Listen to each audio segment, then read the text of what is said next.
உங்களுக்கு எந்த அரசு வேண்டும்? மாணவர்களுக்கு காலை உணர்வு கொடுக்கும் அரசா, இல்ல சோரே போடாம நீட் தேர்வை திணிக்கும் அரசா? எந்த அரசு வேணும்? மறக்காம சர்ப்ரைஸ் பண்ணுங்க. தேங்க்யூ.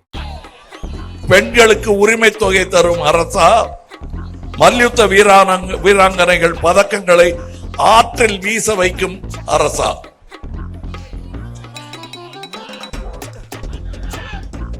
மகளிர் சுய உதவிக்குழு கடன்களை தள்ளுபடி செய்யும் அரசு வேணுமா? கார்ப்பரேட் கட்டணங்களை தள்ளுபடி செய்யும் அரசு வேணுமா? அனைத்து ஜாதியினரையும் அர்ச்சகராக்கும் அரசு வேணுமா? அது இந்திய ஜனாதிபதியாகவே இருந்தாலும் அர்ச்சனையின் போது அங்கே நில் என்று சொல்லும் அரசு வேண்டுமா? ஏழைகளுக்கான அரசா, பணக்காரர்களுக்கான அரசா? எது வேண்டும் என்பதை நீங்கள் முடிவு செய்து கொள்ளுங்கள்.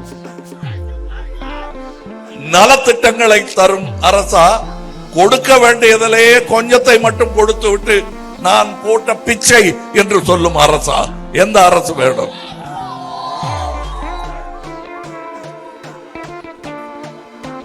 எல்லோரும் சமம் என்று சொல்லும் அரசா, அல்லது மதத்தை வைத்து நாட்டை பிளக்கும் அரசா? எது வேண்டும்?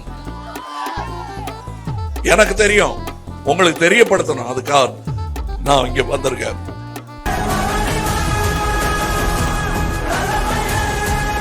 நாட்டுக்கு நல்லது நடந்தால் ஒன்று திரள்வோம் என்று அடையாளம் காட்டும் கூட்டம் அது. பொது எதிரியை வீழ்த்த ஜனநாயக சக்திகள் அமைத்திருக்கும் கூட்டணி இது. இது அந்த கூட்டணி. இது அரசியலுக்கு அதையும் தாண்டி கொஞ்சம் புனிதமானது. உயிரே உறவே தமிழே வணக்கம். இங்கே மானம் இருக்கிறது, அறிவு இருக்கிறது என்பதை நீங்கள் நாட்டுக்கு அறிவிக்க வேண்டிய நேரம். நம் வீட்டுக்குள் விமர்சனங்கள் பிற்பாடு, இப்பொழுது நாட்டை காப்பாற்ற வேண்டிய நேரம். என்ன காப்பாற்றுற அளவுக்கு என்ன கெட்டு போச்சு அப்படின்னா, பாதி விஷயம் கெட்டதே உங்களுக்கு தெரியாது. ஏன்னா சில விஷயங்கள் ஃப்ரிட்ஜில் வச்சா கெடாதுமாங்க. அந்த மாதிரி பொய்க்கணக்குகளும் ஃப்ரிட்ஜில் வச்சு போட்டுட்டா தெரியாது வெளியே. நீங்க வேற ஒண்ணும் இல்லைங்க. நாடு நல்லா இருக்கணும்னால் தமிழ்நாட்டின் திட்டங்களை இந்தியா முழுக்க அமல்படுத்தி பாருங்கள். உலக நாடுகளில் முக்கிய நாடுகளாக இந்தியா மாறுகிறதா இல்லையா பாருங்கள். எவ்வளவு நிதி ஒதுக்கியும் வட மாநிலங்கள் ஏன் இப்படி இருக்கின்றன? நம்ம சொல்றோம்ல, வடநாட்டுல இருந்து நிறைய பேர் கூலி வேலைக்கு இங்க வந்துடுறாங்க, எங்க வேலையெல்லாம் அடிபடுது. ஏன் வர்றாங்கிறத யோசிச்சு பாருங்க. அங்க வேலை இல்லை, இங்கதான் வேலை இருக்கு. அங்க வெறும் கோஷம் போட்டு கொண்டு இருக்கிறார்கள். இங்க நீங்க போன எலெக்ஷன்ல வேற மாதிரி பேசுறீங்க, அதுக்கு முந்தின எலெக்ஷன்ல வேற மாதிரி பேசுறீங்க அப்படின்னு கேட்டா அதெல்லாம் நீங்க கேட்காதீங்க. 1000 உண்டு இங்க ஜாதி, இதில் அந்நியர் வந்து புகழ் என்ன நீதி?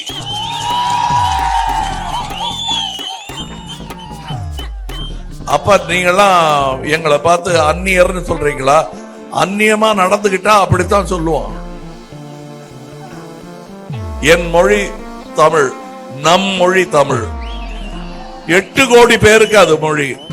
அது வேணாமே, இதை வச்சுக்கன்னு கொடுத்தா மறந்துடுவோமா நாங்க? பண்பாடு என்பது மொழியிலிருந்து துவங்குகிறது. அது மேல கை வைக்கிறாங்க. எதிர்த்து கேள்வி கேட்க ஆள் இல்லைன்னா, எதிர்த்து கேள்வி கேட்க ஆள் இல்லைன்னா எவ்வளவு நல்லவனா இருந்தாலும் கெட்டு போயிடுவான். நல்லவனுக்கே இந்த கதின்னா அவங்களுக்கு என்ன கதி பாருங்க, யோசிச்சு பாருங்க.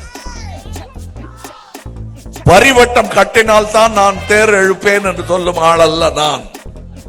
ஏன் இந்த கூட்டத்தை பார்க்கும் போது தைரியமாக சொல்லலாம், வரிவட்டம் கட்டினா தான் தேர் எழுப்போம் என்று சொல்லும் கூட்டம் அல்ல இது. நாட்டுக்கு நல்லது நடந்தால் ஒன்று திரள்வோம் என்று அடையாளம் காட்டும் கூட்டம் அது. எய்ம்ஸ் என்னங்கய்யா ஆச்சு என்று என் தம்பி உதயநிதி ஒட்டுமொத்த இளைஞர்களின் குரலாக ஓங்கி ஒலிக்கிறார். அதுக்கு பதில் சொல்லுங்க. அதுக்கு பதில் இல்ல. செங்கல் தான் இருக்காங்க, அது கூட இல்லைங்கிறாங்க. அதையும் எடுத்துட்டு போயிருப்பாங்க. மழை வெள்ளத்தில் மூழ்கி கிடந்தோமே, 10 பைசா நிவாரண நிதி தந்தாங்களா? 10 பைசா என்னதுக்கு நமக்கு? நம்ம கொடுக்கிற ஒவ்வொரு ரூபாய் வரைக்கும் 29 பைசா தானே கொடுக்கறீங்க நீங்க. ஒண்ணுமில்ல, நாங்க கொடுக்கிற 1 ரூபாய்க்கு 1 ரூபாய் கொடுத்து பாருங்க. இப்ப 29 பைசா வச்சுக்கிட்டு நாங்க இல்லத்தரசிகளுக்கான திட்டம், நாங்க நீ ஏன் தைரியமா சொல்றேன்னா, அந்த திட்டம் வர வேண்டும் என்று முதலில் குரல் கொடுத்தது நான் தான். அவ்வளவுதான் பெருமை எனக்கு. அதை செயல்படுத்துகிறவருக்கு அதை விட பெரிய பெருமை, பாராட்டு. தமிழக முதல்வர் அவர்களுக்கு என் பாராட்டு. சிலிண்டர் விலை என்ன? சிலிண்டர் விலை என்ன? வயர் எரியல, சோறு போடும் விவசாயிகள் மீது கண்ணீர் புகை கொண்டு வீசுதே ஒரு அரசு. அதை பார்த்து உங்களுக்கு கண்ணு எரியல, எனக்கு எரிஞ்சதுங்க. ஏன்னா திங்கிற சோத்துக்கு நன்றி எனக்கு உண்டு, உங்களுக்கும் உண்டு என்பது எனக்கு தெரியும். ஒரே நாடு, ஒரே தேர்தல், ஒரே பிரதமரா? எப்படி ஒத்துக்க முடியும்? சரி, ஒரே நாடு ஒரே தேர்தல்ன்றாங்களே, அப்புறம் எதுக்கு 49 நாள் கழிச்சுதான் நம்ம போட போற ஓட்டுக்கான ரிசல்ட் சொல்லுவாங்களாம்? திருக்குறள் வாழ்க அப்படின்னு மேடையில பேசுறீங்க, ஆனா தமிழர் பெங்களூர்ல குண்டு வைக்க பாக்குறாங்கன்னு புகார் சொல்றீங்க. ஒரு பக்கம் இப்படி, ஒரு பக்கம் அப்படி. இது ஏன் இந்த கூட்டணி? உங்க அரசியல் ஆதாயத்துக்காக இந்த கூட்டணியா என்று என்னையே விமர்சனம் செய்வார்கள். இதுல எனக்கு என்ன ஆதாயம் நீங்க சொல்லுங்க. நான் நிக்கல, என் கட்சிக்காரங்களுக்கு பதில் சொல்லியே மாளல என்னால. ஏன் நம்ம நிக்கல? 7 கேளுங்க, 4 கேளுங்க, 3 கேளுங்க. நான் எதையுமே கேட்கல, நியாயம் கேட்கிறேன். நியாயம் கேட்கும் போது நம்ம மேல அப்ப அழுக்கு இருக்க கூடாது.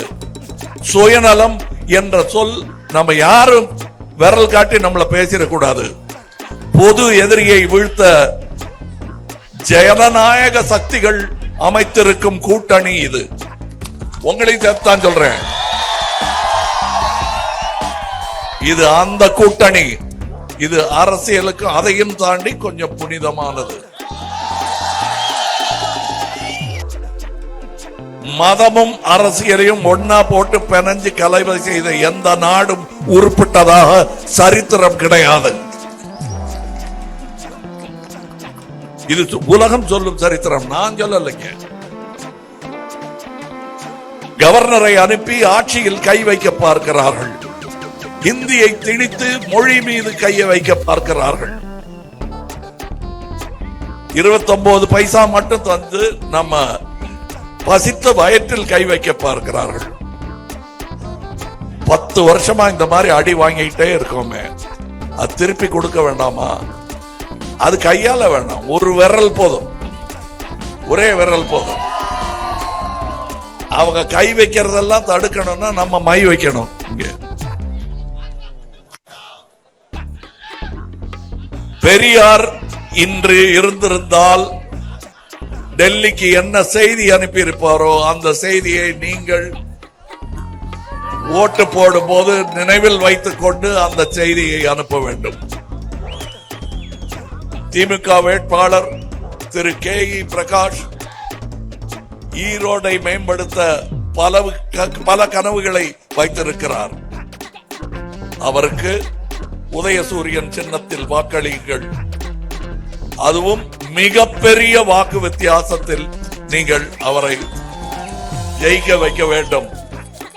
என்ன திடீர்னு வந்து இப்படி திடீர்னு கேட்கல, நான் கேட்ட போதெல்லாம் நீங்கள் ஜெயிக்க வைத்திருக்கிறீர்கள்.